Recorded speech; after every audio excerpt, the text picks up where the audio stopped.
The Tom Hanks story is many stories in one. First of all, it is the story of a dreamer who worked hard to make those dreams come true. The Tom Hanks story is an adventure about a boy with fantasies of space travel. I was just enthralled with the idea of guys inside pressure suits in these little tin cans flying across the infinite cosmos. It's a drama about a young man who dreamed of becoming an actor.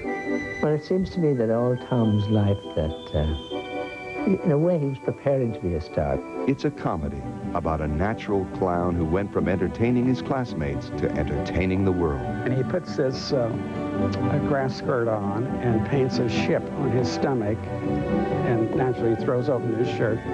It's a buddy story about a loyal pal who never forgot his friends. I would not be standing here if it weren't for two very important men in my life. And it's a love story of a man who longed for a soulmate and a stable family life he never knew as a child. That is truly the miracle of my life, because then I met Tom. During this hour, you'll see how all those dreams became reality, and you'll meet the people he worked with. Tom and I kept a set very loose and fooled around a lot, mostly because we feared for our creative lives. And those who helped him along the way. He was just up for anything, you know, whatever you needed to do to get the shot. He was the child of a broken home from the age of 5. He found early success, only to go through long stretches of box office disappointment. At his lowest ebb, he withdrew from Hollywood completely for 2 years to spend time with his family. Then returned to the screen in a role that could have forever destroyed his boy-next-door image. Join us as we retrace Tom Hanks' remarkable journey to the summit of celebrity achievement. I'm a very, very lucky man.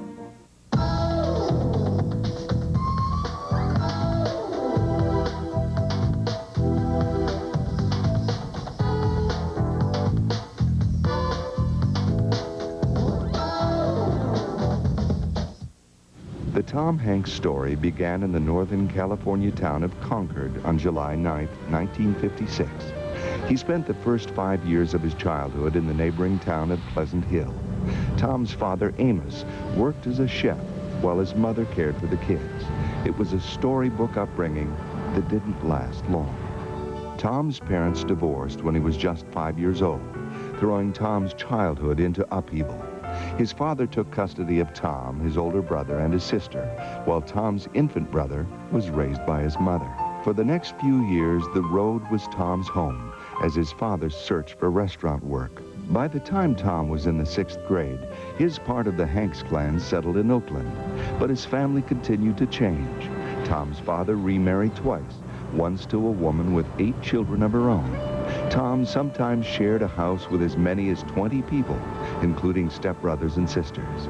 But his childhood friend Daniel Finnemore has happy memories of those days. In Tom's early years, when he was first beginning to become famous, some journalists who were insufficiently informed, or who perhaps thought negativism would make a better story, used to say, well, Tom Hanks was the product of a tragic, broken childhood, etc., which is nonsense, of course. And the thing was that it was very stable in its own way. The frequent moves and family changes could have had a negative effect on Tom. Instead, his ability to adapt to new surroundings seemed to build his self-confidence, a trait that would serve him well in later life. His junior high school homeroom teacher remembers his confidence and his charm. You just remember him. He would come in the morning, walks right in, stop, and say, "Good morning, Mrs. Lowe," and he'd kind of make your day, and then he turns and sit down. Tom always had a vivid imagination, and as a child it was reinforced by his favorite movies, particularly 2001: A Space Odyssey. I was just enthralled with the idea of guys inside pressure suits in these little tin cans flying across the infinite cosmos in the middle of the lifeless void.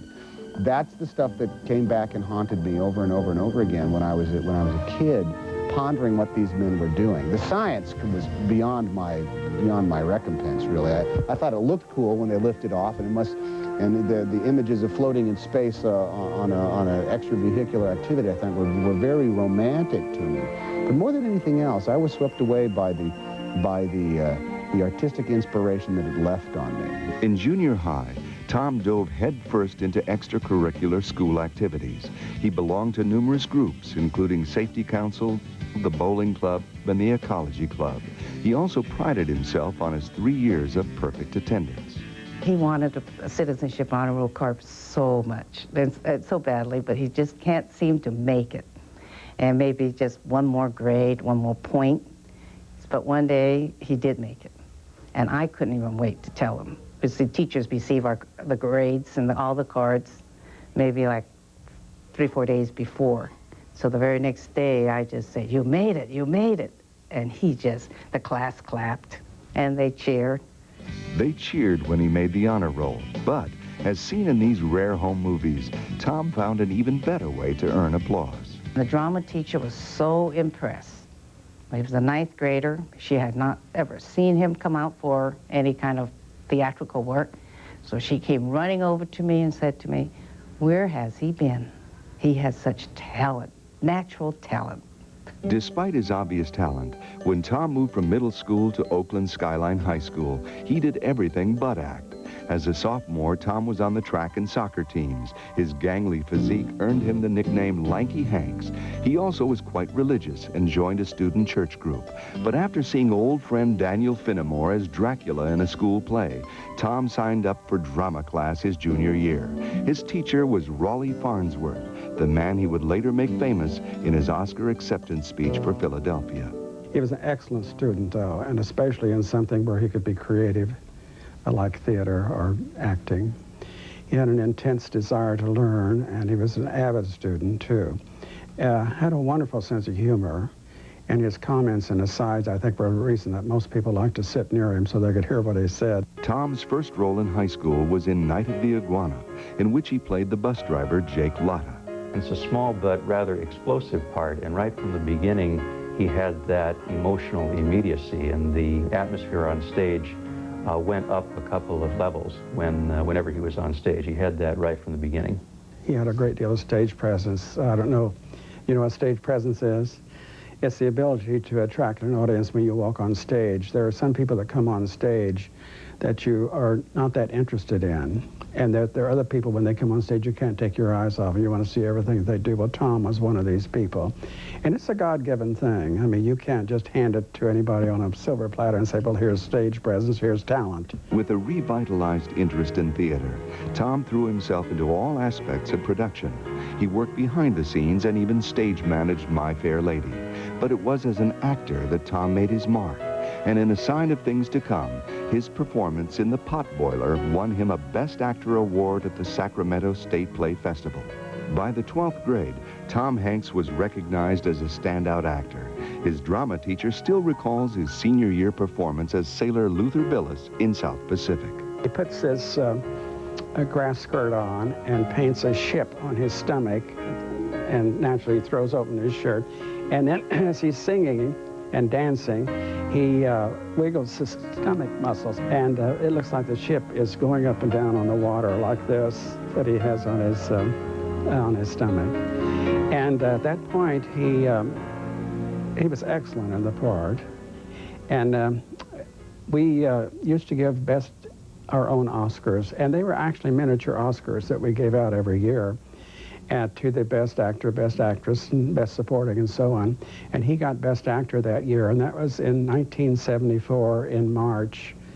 And almost 20 years later, to the very day, he picked up the big Oscar. When we return, Tom Hanks turns professional and goes from backstage to center stage in memorable style. At midnight, he just spat in his hands, threw down his brush and said, "I'm an equity actor," and walked off. Hi, I'm Suzanne Senna with an entertainment news break.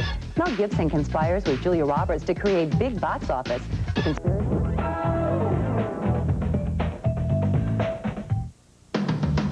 By the time he graduated from high school in 1974, Tom Hanks had flirted with acting and was infatuated with it. But when he enrolled at Chabot College in Hayward, California, the harsh reality of paying his bills separated Tom from his love of the theater.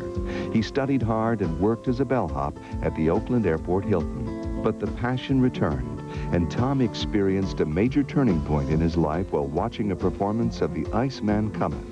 Chabot College gave him the chance to get back on stage in a college production of Our Town. Tom then enrolled in the Theater Arts Department at Cal State University, Sacramento in 1976.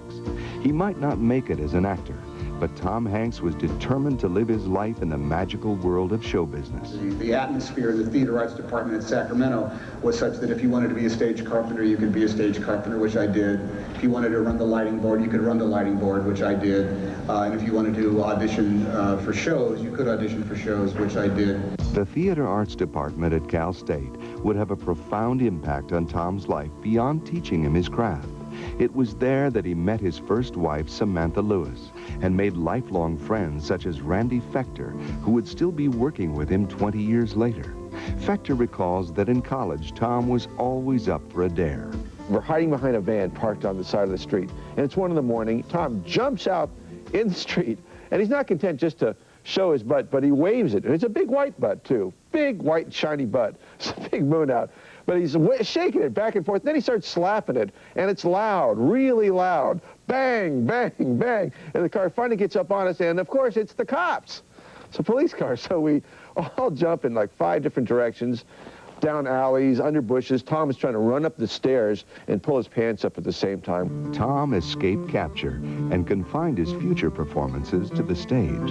And it was on the stage that Tom Hanks' hard work would pay off. The play The Cherry Orchard was to be performed off campus. Visiting director Vincent Dowling was in town for auditions. I'd seen a young lad that day who had reminded me of Tony Curtis, only I thought better, that he had real star quality. And I don't think I could even remember his name at the time, but that I was going to cast him as Yasha. Well, of course, it was Tom Hanks. And he was quite brilliant in it. After the production, Tom and his girlfriend were invited by Dowling to become interns at the Great Lakes Theater Festival near Cleveland. A bunch of us were there. There were 30, or there were maybe 20 of us in what was called the intern program, as bogus title as you will ever come across. And we performed small roles in the shows, understudied roles that were larger, and were really there to change over the set night after night after night. He was the best at everything he did. He was the best actor, and he was the best apprentice, and he was the best at brushing the stage, and he was the best at getting the set changed quickly and the props on and off, but always took to movement, music, a game. Although Tom enjoyed doing everything connected to the theater, his passion for acting became overwhelming. With his sizable talent, Tom increasingly took center stage during his first season as an intern in Cleveland. But for all his success, he was still not yet a professional actor. That all changed with one audition. There was a large cast was needed for Taming of the Shrew. The professional equity company, meaning the professional union actors, only numbered about 15, and there were 17 roles in the show, so they needed somebody else to fulfill one of the roles. I auditioned and was cast as Grumio in Taming of the Shrew. The transition from intern to professional actor was immediate, overnight, and permanent.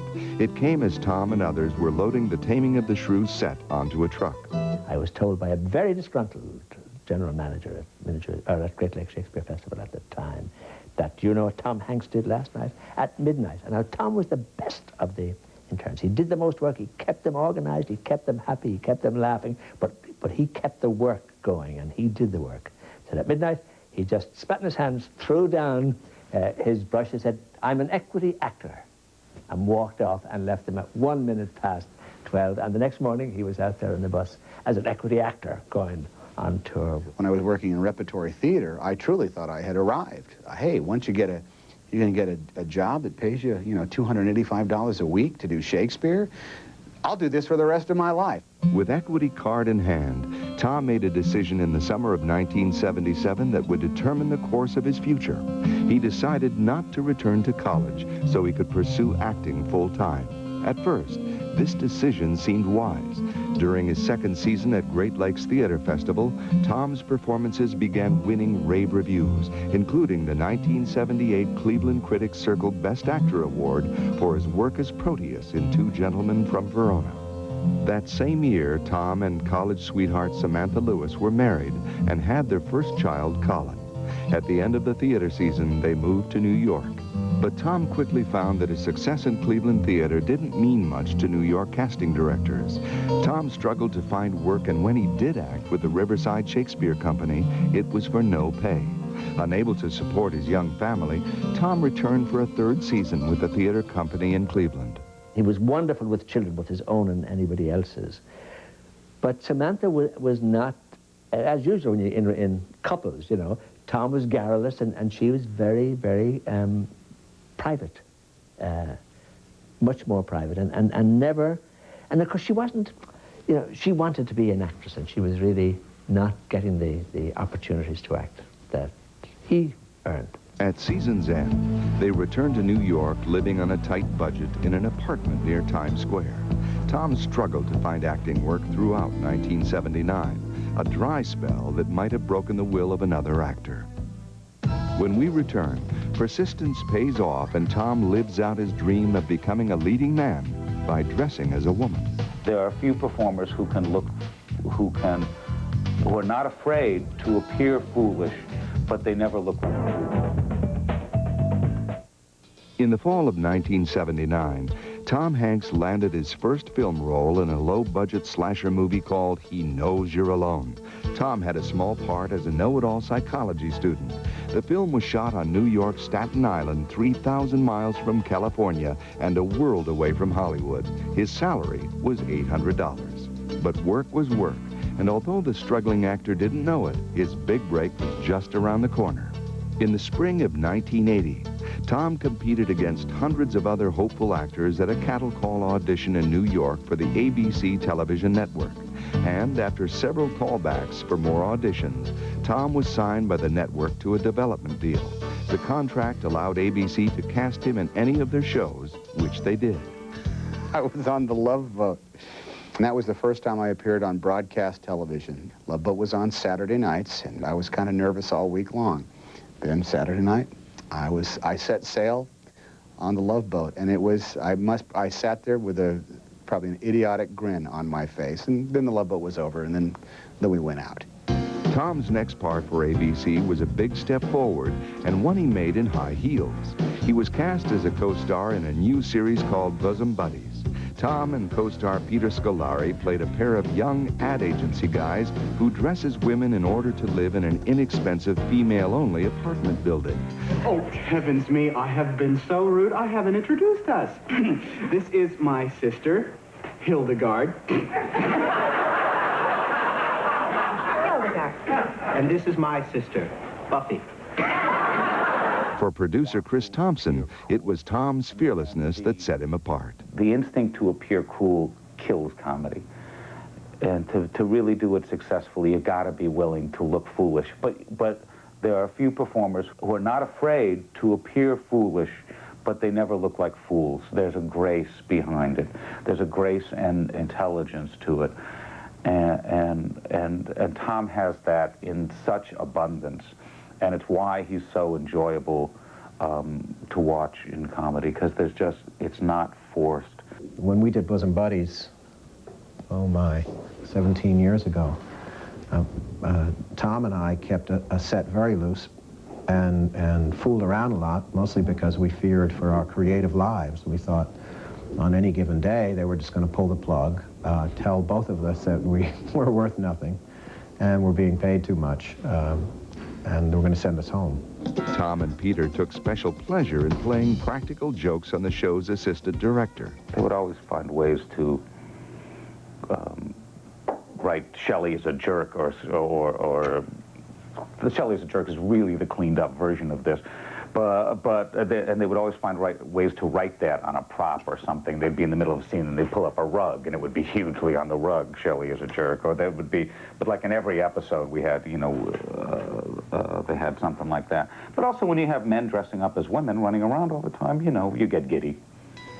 After 2 seasons, Bosom Buddies went off the air in June 1982. But it was while Tom was still on Bosom Buddies that fate stepped in to give him his next break. It came when Tom filled in as a player on the Happy Days softball team, where Tom met Ron Howard, who had recently left that series. And there was this new guy that I'd never seen before, Tom Hanks. Oh, he's doing a new sitcom on the lot. Oh, okay, great. can he play? Oh, yeah, he's a pretty good player. And he was. He played third base, I think, for us, and hit a couple of line drives, and I was impressed. Later, when he did the guest shot on Happy Days, everybody was raving about him. Ron remembered the raves later when Tom auditioned for him and producing partner Brian Grazer for a role in the movie Splash, and it was a trait he had shown back in junior high that made an impression. He came in with so much confidence. It shocked me. It took me back because I had made a previous movie, Night Shift, when everybody was really nervous in the auditions. So I thought this was really odd. Here's a guy that could really, this could be a giant break for him.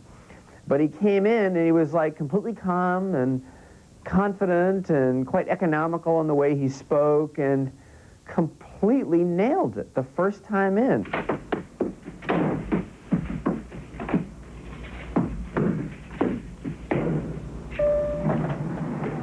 Tom was extraordinary. I mean, we read through a lot of the script, and I was reading with him.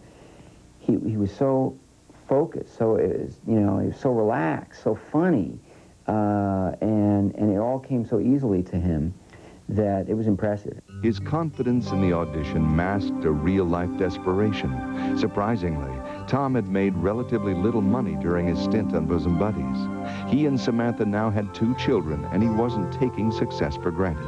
He hid his per diem under his pillow. I mean, he's a man that had no money, that was like completely... He and I were both broke. He was more broke.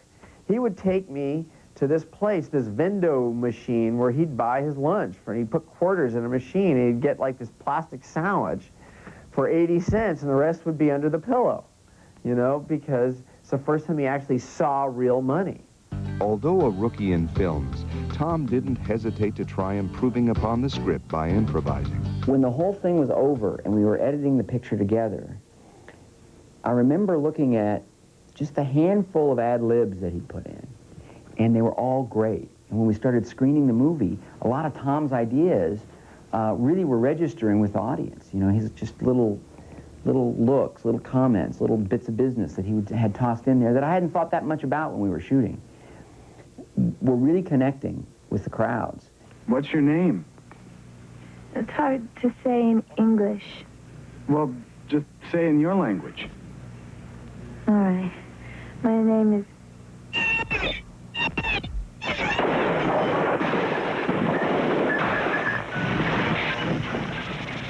Hey, how about those Knicks?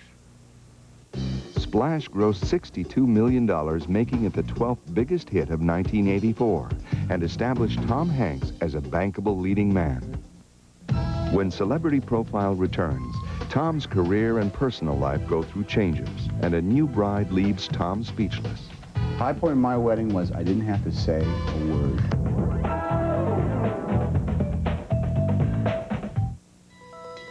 By 1984, Tom Hanks, the class clown and aspiring Shakespearean actor, had become Tom Hanks' movie star. With the success of Splash, it looked like he had it made. Instead, this was a rough but pivotal period in Tom's life.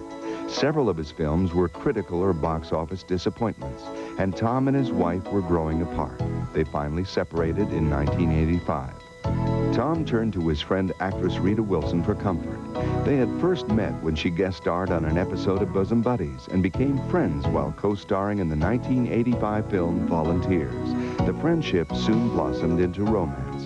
I stumbled for an awful long time as a very lonely guy. And when I came across her, I saw a glimpse of how life can be when you experience unconditional love. I honestly was kind of wondering where the hell that was for an awful long time, and it came to me in the form of the lovely Rita Wilson. That was my prayer. I just would pray every single day, just bring me someone I love who loves me. You know, and that is truly the miracle of my life, because then I met Tom, so. While Tom's personal life seemed to be back on track, his movie career was pinballing from one forgettable project to another. In an attempt to break free of his good guy image, Tom even played his first unlikable character, an edgy stand-up comic in Punchline. Tom prepped for the part by developing a stand-up act with college chum Randy Fechter and comic Barry Sobel. But Tom's fearless, And it turns out he's got real, surprise, stand-up comic chops, because it's really different from being an actor. So what we would do is we'd write material, and Tom insisted, no, I got to play the clubs. I got to go out in front of an audience and do the clubs. So we would do 2 and sometimes 3 clubs in a night. We'd like travel, and Barry Sobel and myself and Tom, and we'd go do stand-up. And he developed a killer 20-minute set. Unfortunately, Tom's hard work did not translate into box office success, but Tom did find success off-screen. And so, on New Year's Eve 1987, on the romantic Caribbean island of St. Bart's, Tom Hanks proposed to Rita Wilson. They wed the following April. High point of my wedding was I didn't have to say a word. Greek Orthodox, so you don't have to say any of that mumbo-jumbo. Oh, jeepers creepers, I think you're the greatest thing in the world. And by all means, you bet golly hooters, I'm just going to love you till the cows come home, and I swear to Buddha and everybody else standing here. Didn't have to say any of that kind of stuff. As it turned out, Tom's new home life was just the beginning of the good news. Just 2 months after the nuptials, the movie Big opened, and big was a good word for describing its success with critics and audiences alike.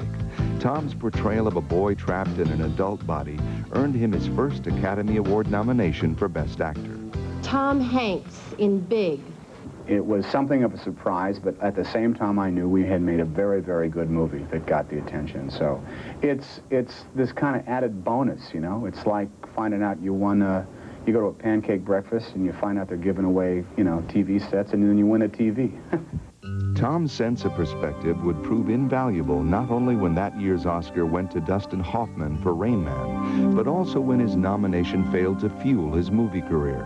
His next films produced little excitement, particularly the highly anticipated but poorly received Bonfire of the Vanities. Although he was still being offered starring roles, Tom did the unthinkable and walked away from Hollywood altogether. In August of 1990, Rita Wilson gave birth to Chester Hanks, the couple's first child together. For Tom, it was time to take a break from making movies and devote himself full-time to being a husband and father. Everything that he seems to be, he is, in fact. I mean, he is a great father and a fantastic husband to his equally fantastic wife. He's pals with his kids that are grown up, and he's a kid with his kids that are still little kids, because that's still there for him. And that's just part of his personality. He can be a serious and demanding artist and all that stuff, but he's honestly and sincerely goofy. And so his kids know that, and he's real close to them. Could someone just walk away from the money and glamour of movie stardom? Tom Hanks could and did. Tom's sabbatical from Hollywood would last nearly 2 full years. When Celebrity Profile returns, the gamble that paid off in Oscar gold. I was the guy up there in it for when Andrew Beckett stands up there on the stand and says, you know, I love the law. That's you know, I feel great about that. Shoot, I remember shooting the damn thing. French dressing, French toast, and the French kiss all started in one place. We're in Paris. Next Sunday at 8 Eastern, hop on East Tour Tram for a peek at Paris. It's the premiere of Sex on the... Tom Hanks had always wanted to be an actor, but after some phenomenal success and some forgettable flops, he left it all behind to spend time with his family. After a 2-year break, Tom Hanks returned, not as the lead, but in a colorful character role in 1992's A League of Their Own. The film grossed more than $100 million, and Tom was widely praised for his work as the grizzled and grouchy manager of an all-girls baseball team. As part of his return to movies, Tom was honored with a star on the Hollywood Walk of Fame on June 30th, 1992. It was a day when dreams and reality seemed to meet for Tom Hanks. I'm a very, very lucky man. I never ever thought that I would be standing here at this incredibly pleasant, although somewhat surreal experience on this hot day in front of all of you. A few years ago, I was staying in a hotel right across the street behind the former Grauman's Chinese Theater in a room that I really couldn't afford, with nothing to do for the longest amount of time except trot this very avenue, this very boulevard of fame, and I would look down and see embedded in the sidewalks the big names. Tom was now one of those big names. He proved it again when he starred opposite Meg Ryan in the 1993 romantic comedy Sleepless in Seattle. It turned out to be one of the year's biggest hits and firmly re-established Tom as one of Hollywood's favorite leading men. But rather than bank on that image in a series of similar movies, he proved that he still had the famous Tom Hanks confidence when he gambled on a risky role as a gay lawyer dying of AIDS. The film was Philadelphia. What can I do for you? I've been fired by Wyatt Wheeler. Plan on bringing a wrongful termination suit against Charles Wheeler and his partners. You want to sue Wyatt Wheeler, Hellerman, Tetlow, and Brown? Correct. I'm seeking representation. Continue. I misplaced an important complaint. That's their story. Want to hear mine? How many lawyers you go to before you call me? 9.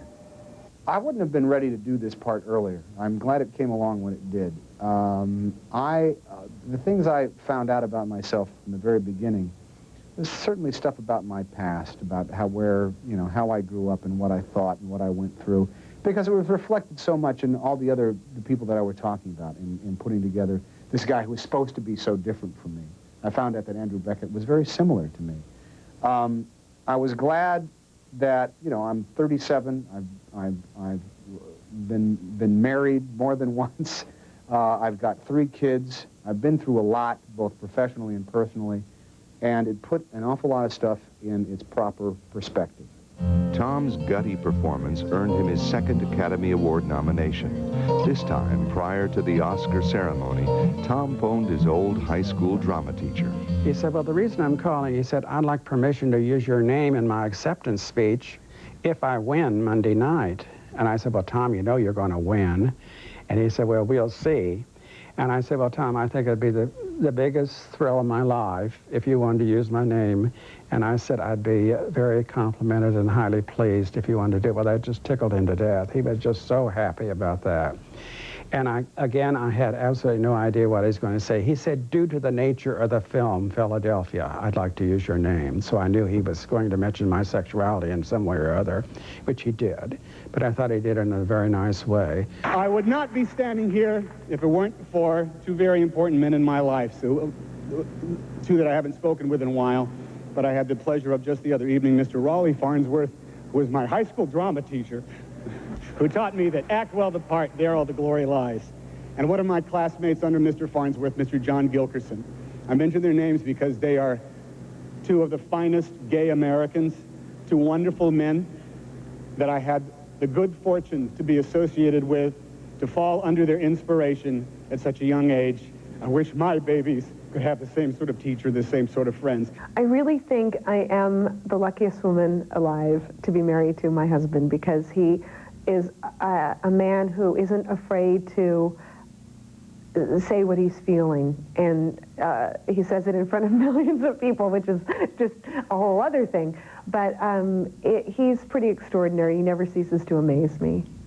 I know of one man who's sat down before me and said, Tom, your movie made me really think about how I felt about homosexuals for the first time. That's only one, and I'm not going to say something. So if it just changes one heart, I won't say that. But we all love movies, do we not? We all carry them with us, carry them with us forever as time goes on. I think it can change, because I think beauty and truth will leave their mark on you like nothing else. Now, it's not the most glamorous movie, and it's not the most successful, and God knows we took our shots, and that's all only right. But I would be hard-pressed, even myself, and I was the guy up there in it, for when Andrew Beckett stands up there on the stand and says, I love the law. That's I feel great about that. Shoot, I remember shooting the damn thing. I do feel as though that look, it's a force for good. Doing the movie affected Tom so deeply that he added his voice to the fight against AIDS, speaking out in support of the cause. Tom chose another unusual role for his follow-up to Philadelphia. His portrayal of a slow-witted yet clear-thinking man in Forrest Gump struck a chord with audiences, making it one of the 10 top-grossing films of all time. I want you to have this.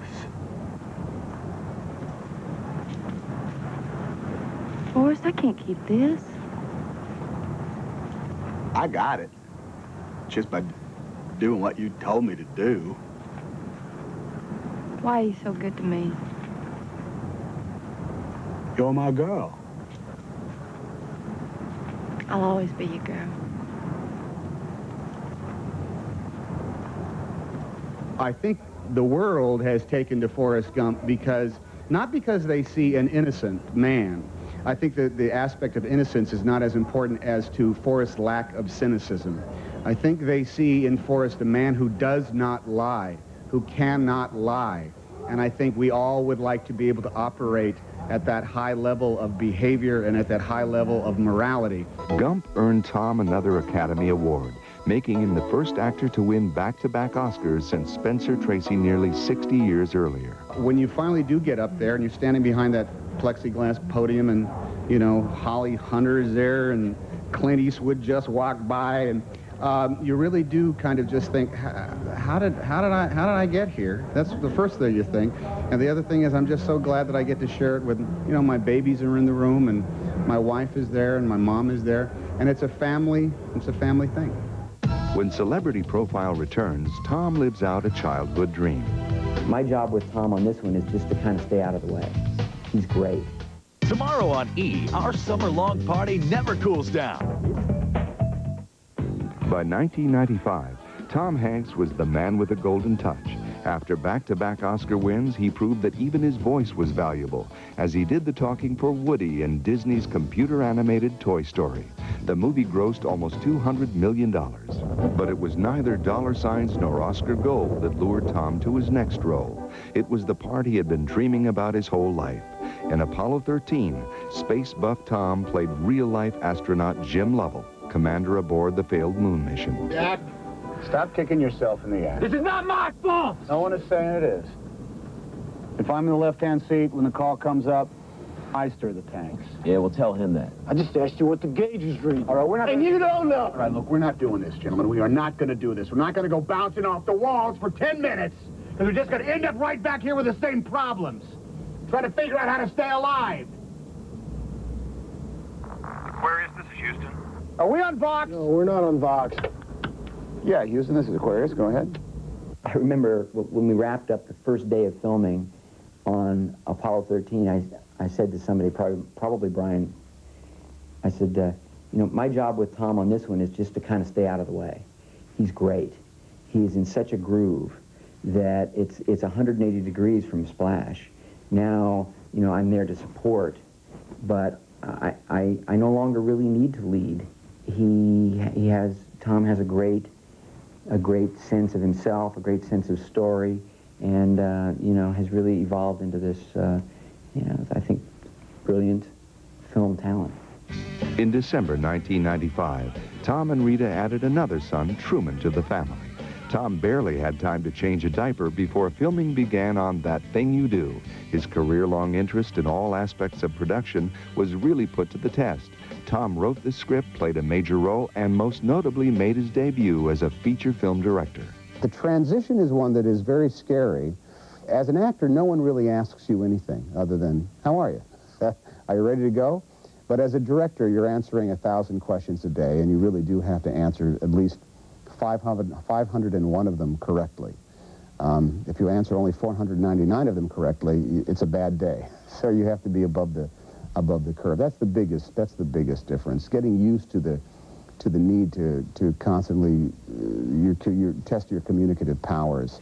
To Tom's surprise, directing was the greatest challenge he'd ever faced in his years of working in theater, television, and movies. It is a long day. It's a long day in pre-production before you even start making the movie. It's an even longer day when you are actually making the movie, and you are physically going. Not only from your body is physically going, but also your mind is going 4 times as fast, and you are constantly dealing with something, either putting out fires or trying to start them. By the time I was done making the movie, I mean, I was so out of shape. I had eaten so many meals standing up. I was utterly sleep deprived. I had had no real cardiovascular exercise. It's probably the most unhealthy state I've ever been in. Action. In 1997, Tom Hanks returned to space in the HBO series From the Earth to the Moon. And once again, Tom proved that he doesn't just make entertainment, he makes friends. The series reunited him with producer Brian Grazer, who cast him in Splash and Apollo 13. Plus, in one episode, Tom directed his old bosom buddy, Peter Scolari. Tom's an excellent director. He has a tremendous command of what's going on and works with actors, puts us at ease and has incredibly sound judgment. When Celebrity Profile returns, the private face of the public man. He's more guarded. Everybody wants a little piece of him.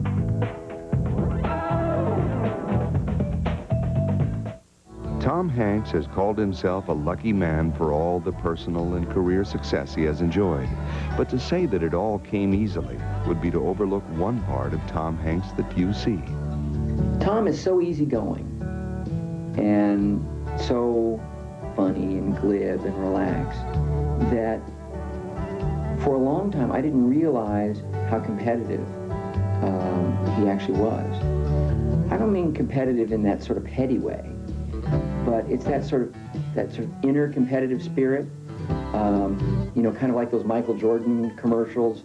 Test me, push me, call me slow, call me old. You know, I want that. Well, Tom also challenges himself and those around him in a really positive and constructive way. As is true for most stars, Tom's success came with the challenge of hanging on to his privacy.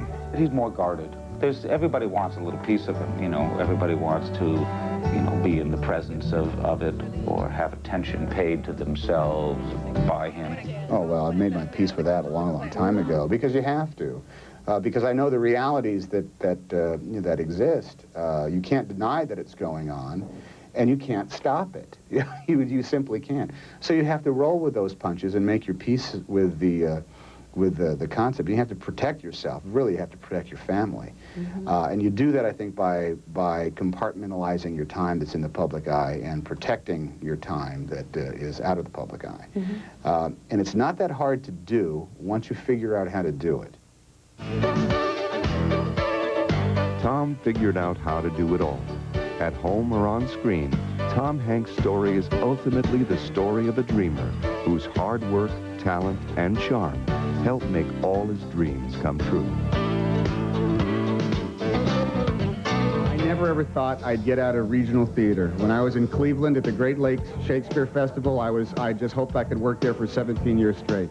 When I was on Bosom Buddies on TV with Peter Scolari, at least in the first season anyway, we both hoped the thing would run for 20 years. And as I've been able to work in films, every time I've driven to a set for the first day, I felt, my God, I've faked them all out. They're actually going to let me do this thing again.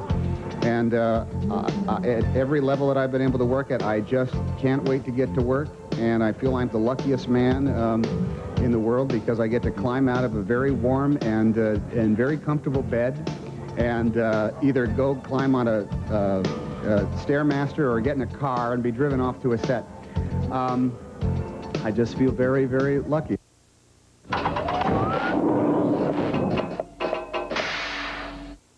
Dr. White. You're excellent. Look at this. What the hell is that?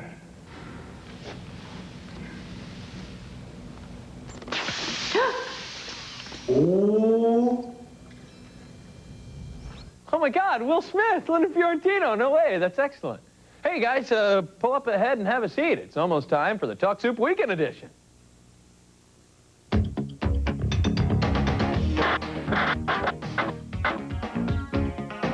Oh baby, oh baby, oh baby.